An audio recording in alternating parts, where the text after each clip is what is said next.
It's time to share, there's a world out there, looking for a friend like Jesus. It's time to share, there's a world out there, let's tell him that he loves us so. Let's tell him that he loves us so. Kids time, kids time, kids time. Hi boys and girls, have you ever tried to water ski? It's lots of fun, isn't it? As you can see by looking at this water ski, there's a special place where you can put your foot. See right here? This looks like a pretty big foot would fit in here, doesn't it? My friend Kim loaned this to me today so I could show it to you. You should always wear a life jacket whenever you water ski, and then you hold firmly to the rope as the water boat pulls you so fast the shore just passes by in a blur. And you're going to go up and down and around the lake or the bay, and you'll feel like you're some kind of miraculous water bird just skimming over the water. But when the boat slows down, you're no longer a miraculous bird, are you? In fact, you're more like a rock and you sink, boom, right down into that water with just your life jacket keeping you afloat. You know, some people have learned to ski on the water in their bare feet. They still hold on to the rope while the motorboat nearly flies ahead of them, and beneath their bare feet, the water feels like a freshly waxed floor, just smooth and slippery. But when the boat slows down, barefoot skiers also sink. Of course, there's a way to plant your feet on the water without sinking. Can you guess what that is? Oh, that's right. You can walk right on top of the water without sinking if the water is frozen. And you can skim so fast over that icy surface that the air feels like wind blowing in your face.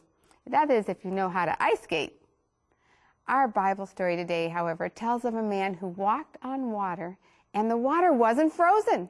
He didn't water ski, or barefoot ski, or even ice skate. He looked to Jesus, and Jesus performed a miracle. You know, boys and girls, Jesus can do anything. And if you look to him, he'll work miracles for you too. I know he will. Now Ranger Jim is going to show us one of God's creatures who lives in the water.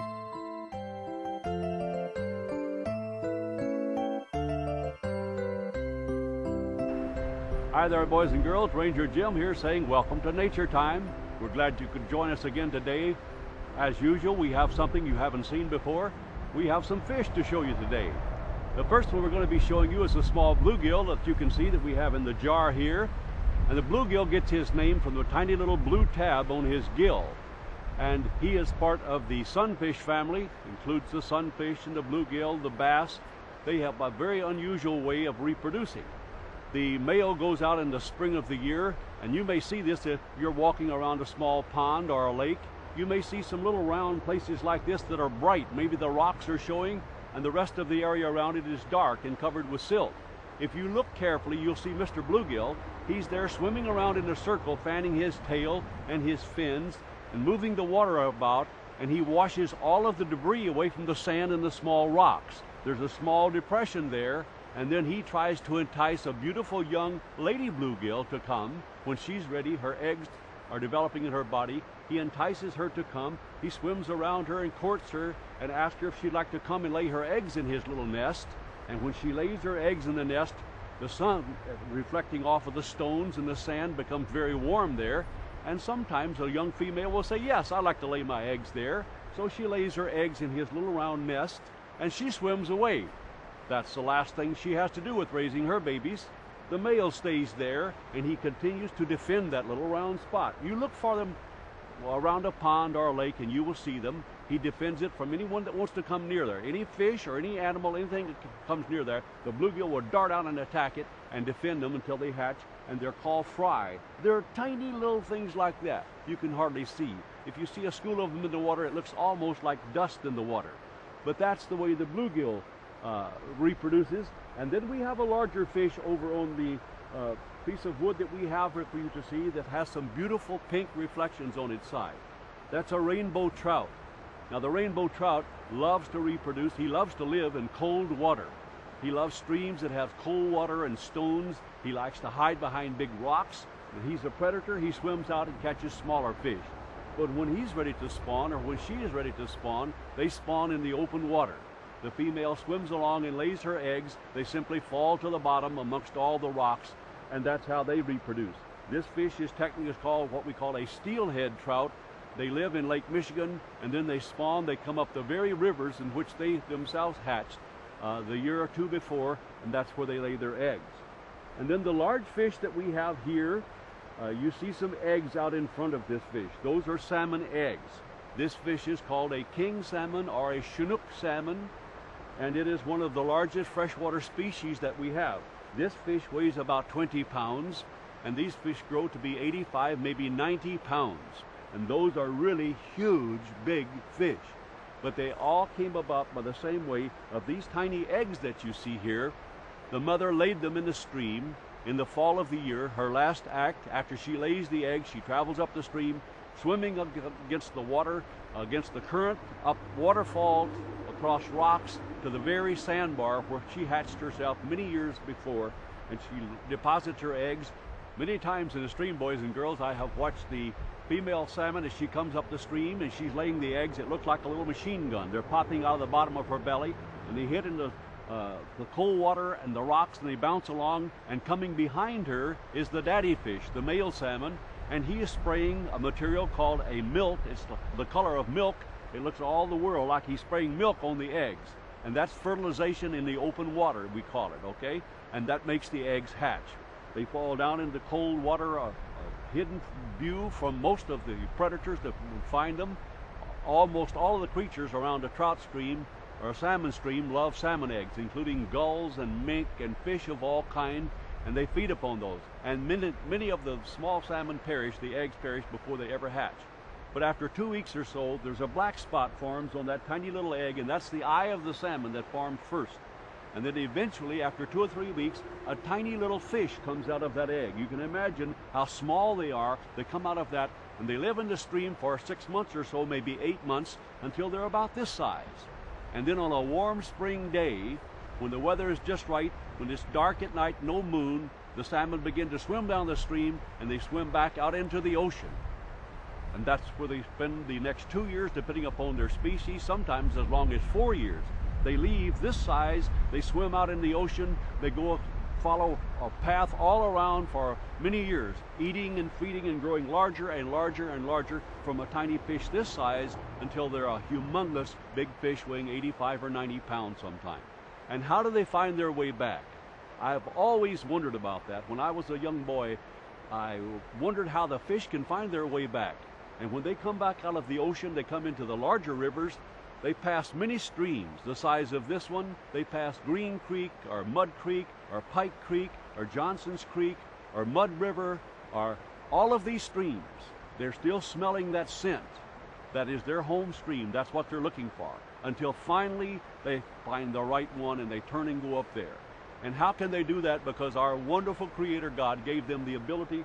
One of the most sensitive of all of the creatures that God made is the salmon's ability to detect scent. And that's how they come back to their stream. You see, God wanted these fish to come back to perpetuate the salmon because it was part of His creation. Now, I have something in my pocket I want to use to illustrate for you that. I have a small bag here, and I have a tablespoon. And boys and girls, this is a tablespoonful of salt. And this wonderful creature that God made, this salmon, if we would dissolve this salt in 18 Olympic-sized swimming pools, this creature could detect that amount of salt and that tremendous amount of water. So once again, a wonderful creature that God has made for us to see and enjoy and study. Boys and girls, He's coming soon. Ranger Jim looks forward to that day we can go with Jesus and go on a nature hike through the universe. What a time that will be. Jesus, the one that created it, can show us just exactly how He made it. We can appreciate it and love Him more for great creative ability. So once again, Ranger Jim here saying, don't forget to tell Jesus that you love Him. Because boys and girls, He really does love you.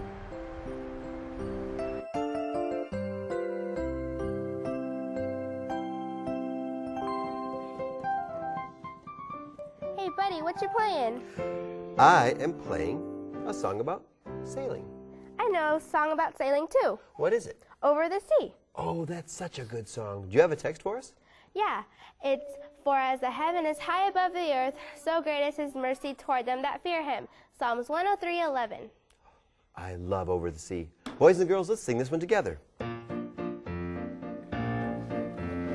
Over the sea,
Hi, today we're going to make my Aunt Brenda's favorite potato corn chowder.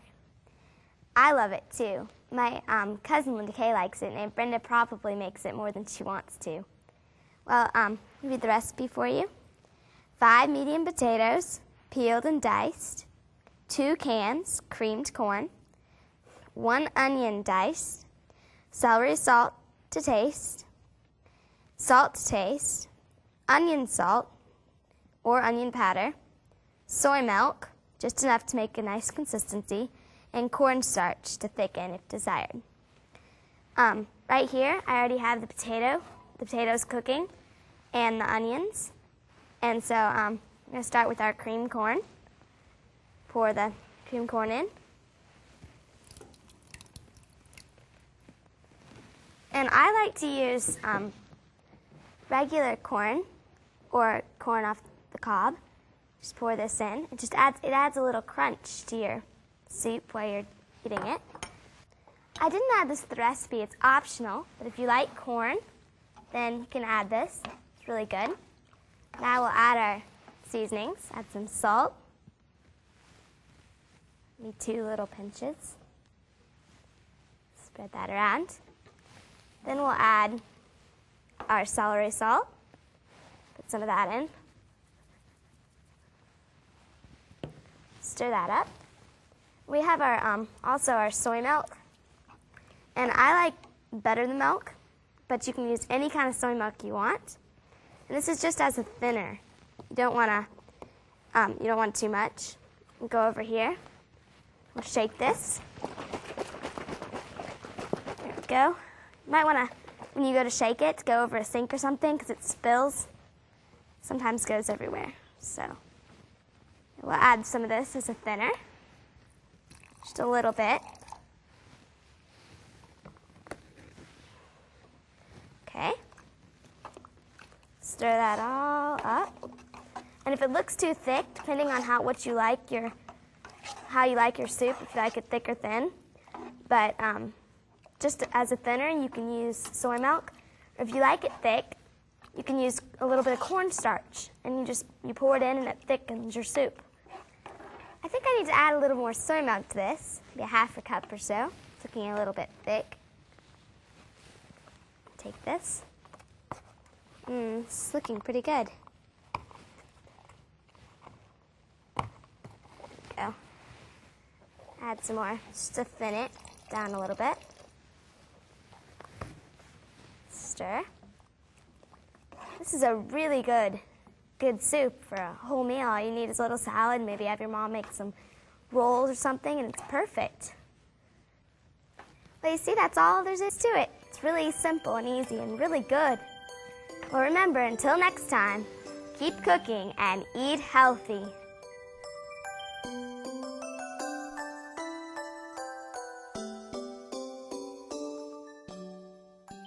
Come, I have a wonderful story to tell you. My name is Simon. I'm a fisherman from the village of Capernaum on the Sea of Galilee. I'm also known as Peter. The name Peter was given to me by the most wonderful man to ever walk the earth, Jesus of Nazareth. You know, perhaps I should start at the beginning. One day, as I was getting my nets ready, my brother Andrew came running to me. He was so very excited. He was shouting and hollering. He could barely catch his breath. Once he did so, he told me that he had found the Messiah. Not only had he found the Messiah, he said he'd spend a day with him. I didn't know what to think at that statement. You see, we Israelites have long awaited the coming of the Messiah, the promised one of God. So I decided I would go and see this Messiah for myself. You know, when I first saw Jesus, he looked like any other man to me. He didn't have a halo or anything, but yet he was very special. He was humble, yet so very sure of himself. You know what he did at our first meeting? He changed my name. He said, from now you'll be called Peter. You know, I always kind of liked the name Simon, but Jesus thought I should be called Peter. You see, the name Peter means rock. I never thought myself as fitting a name like rock. I never thought I was very as solid as a rock, but the name Peter stuck. We went home soon after meeting Jesus. A few days later, Andrew and I were fishing on the Sea of Galilee We could hear shouting from shore. As we looked towards shore to see who was shouting, we could see it was Jesus. Follow me, he was shouting, and I will make you fishers of men. Fishers of men. Whatever could that mean? I didn't understand, but the follow me was clear enough. And I knew at that very minute that whatever it was that he was calling us to do, it was by far more important than our nets, my business, or the boat. And so we followed Jesus, my brother and I. We were with him constantly for 3 years and saw him do many, many things. I saw him heal many sick people. Why, he can make the lame walk. He could even order the wind, and it would obey him. He did so many wonderful things. He brought so much joy into the world. There's one event that is very special to me that I would like to tell you about. One day, Jesus had fed over 5,000 men with 5 loaves of bread and 2 fish. And not only did everyone eat their fill, but there was actually 12 basketfuls left over. Oh, how the people marveled that day. Right after that miracle, Jesus asked us all to go to the other side of the lake. He wanted to stay behind and pray, and he would follow later. As we made our way across the lake, we hadn't gone very far out when all of a sudden a horrible storm came. Oh, and it was a bad storm. The wind blew, the waves were slamming our little boat, and we were going side to side. We were being blown all over the lake. We were frantically taking water out by the bucketfuls and throwing it overboard just to keep from sinking. All of a sudden, someone yelled that they saw something in the water. Someone else screamed, "It's a ghost." Well, we all looked. It wasn't a ghost. It was Jesus. Jesus was walking to us on the water. Oh, what a marvel that was. I stepped forward and shouted to him, "Lord, if it is you, have me come to you on the water." "Come," he said. And I stepped out of the boat. Oh, and as I stepped out, I was so frightened, but yet when I put my foot on the water, it felt as I was on solid ground. I walked towards Jesus. I was walking on water. Oh, I was so excited. As I walked towards Jesus, I took my eyes off him for only an instant to look back at my companions. And as I did so, I started to sink in the water. "Lord, save me," I cried. I was so frightened. "Lord, save me." Jesus was there in an instant. He held out his hand to me, and as he held out his hand, he said, "Why have ye such little faith? Why did you doubt, Peter?" You see, I had taken my eyes off of Jesus, and as I did so, I started to sink in the water. So remember, no matter what happens in your life, don't ever take your eyes off of Jesus, because Jesus is always at your side.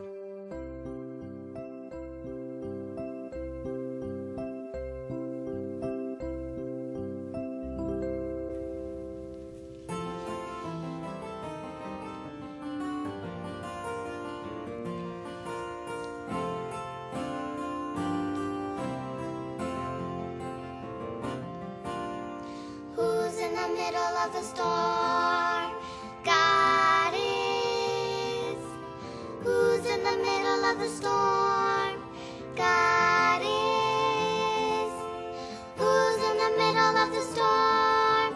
God is. I'm not afraid, for God is in the storm. Who's in the middle of the storm?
Thank you, Cadet Sisters, for that message and song.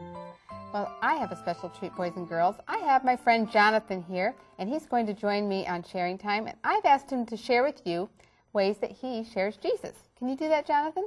Well, I have a friend a couple of years ago that I play with him a lot. Like every day or so, I would go to his house. Sometimes I would eat, and I would pray before each meal. And he seemed confused. He would kick me, and he would tap me on the shoulder while I was doing it. He didn't pray before his meals? No. It seemed like he was Hindu, though I didn't even know at the time. Mm-hmm.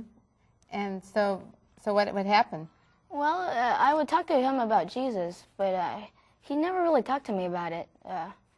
He would just go on and do whatever he does with me.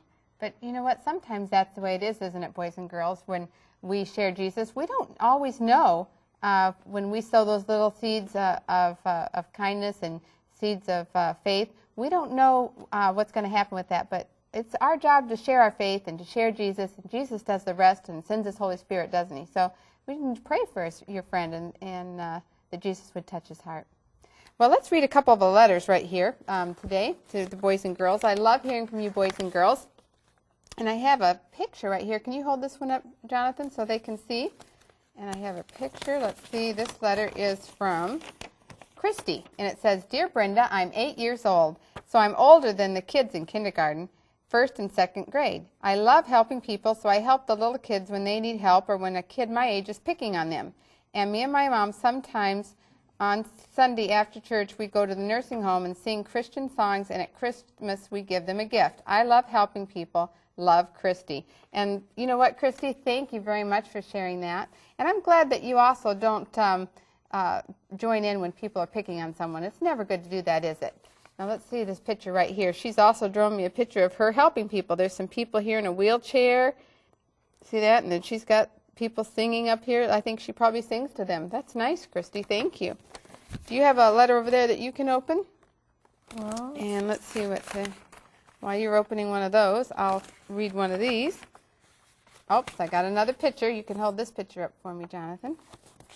And I have, this one says, Dear Brenda, my name is Peyton, and I am 3 years old, and my mommy's helping me write this letter.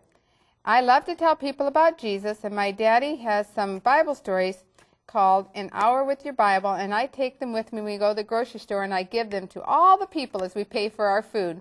Then I tell them to read about Jesus. I want everybody to know Jesus. Oh, this says, Love Peyton. I want everyone to know about Jesus too, didn't he? And he said, this is my picture of me and my brother, Brandon. He is 18 months old. He's a cute little thing, isn't he? yes. Do you have a letter over there you want to read? Okay, this one says, Dear Brenda, I am 8 years old. My name is Brianna. I enjoy your show. Please send me a letter back. Sincerely, Brianna. I share Jesus by telling stories about Jesus. Oh, that's wonderful. Well, you know what? I think that's a very good way to share Jesus when we share stories, isn't it? Maybe we have time for just one more quick letter. Oh, and I've got such a pretty picture here, too.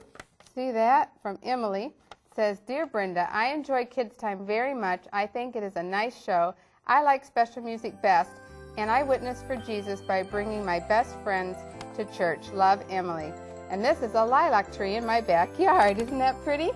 Yeah, it is pretty. Thank you, Emily. I really enjoyed that picture, and I'm glad that you shared Jesus.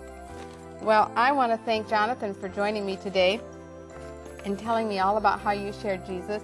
Let's keep witnessing and sharing Jesus, won't you, boys and girls? Well, that's all the time we have today. But until next time, remember, it's kids' time to share Jesus.